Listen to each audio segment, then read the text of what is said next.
I'd like to speak tonight about the art of healing, the power of story, and our role as witnesses to hold space. Oh, Sankofa, high on the heavens you soar. My soul is soon to follow you back to yesterday's moon. Will it remember me? We are seekers, knowing and not knowing, searching for a place to rest our heads. Back to yesterday's sun, will it rekindle me? Together we walk a journey, dragging our roots on the ocean floor, and here we arrive with roots and shoots and other tools of knowing. Rekindle the spirit into tomorrow, and high on the wind, Sankofa flies again and again. Landing here in this question, what is the future of our health care? We imagine a borderless village. When we hold each other in a gentle gaze, a compassionate gaze. And in this borderless village, we rely on witnesses to free our minds from the need to control outcomes or to make sense of what we experience. And as witnesses, we learn to fight the impulse towards story making, that is, creating, defining, deciding story based on the limitations of sight. My mother is a retired nurse, and when she retired, she lost herself. Having dedicated her life to caregiving, she lost her sense of purpose. She moved quickly into a depression, and many other health-related issues began to emerge. Her doctors treated her ailments with an ever-changing cocktail of drugs, but could not find the source of her pain. Her recovery was slow, frustrating, and to this day, a mystery. In traditional medicine, our elders view illness as a sickness of the soul, not just the body. Treatment requires the healer to go beyond mere documentation. You raise your hand there, you tilted your head to the left, and explore the art of listening. With integrity, humility, and a burning desire to know, we enter into relationship with our ancestral bodies. What happens when our own needs or lack of wholeness supersede those of our ancestors? We wait, we listen, and drawing on the wisdom, we open our imaginations to stories held in our bodies from generations past.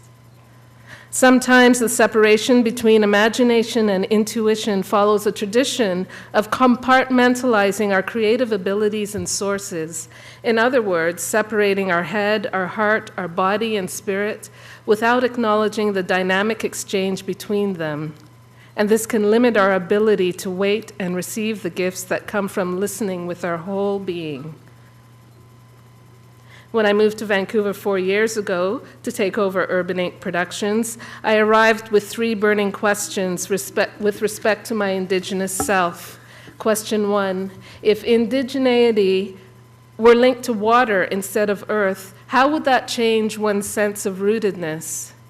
When we attempt to recover our ritual practices, gatherings, and stories, we open up our water bodies to a million possibilities for understanding. In a state of wakefulness and through exchange, we discover how to unlock each other's past. Our bodies naturally make images consciously and unconsciously. This is not only for communication, but in response to our environment, our history, our experience, our needs, and desires. The ability to create story from these images is the ability to see and capture them in space and time. The African storyteller has often been described as a chameleon.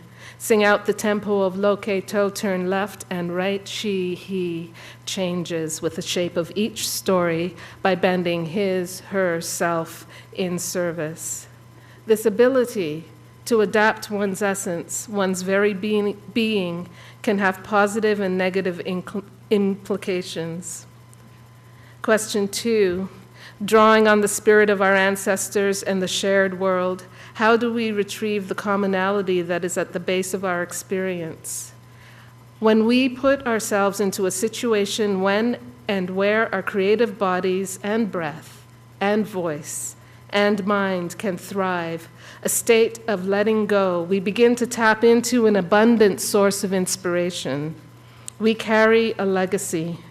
When we carry our own weight, we carry our full potential. Inspiration can be found in the land we traverse, in the residues, footprints left by our ancestors.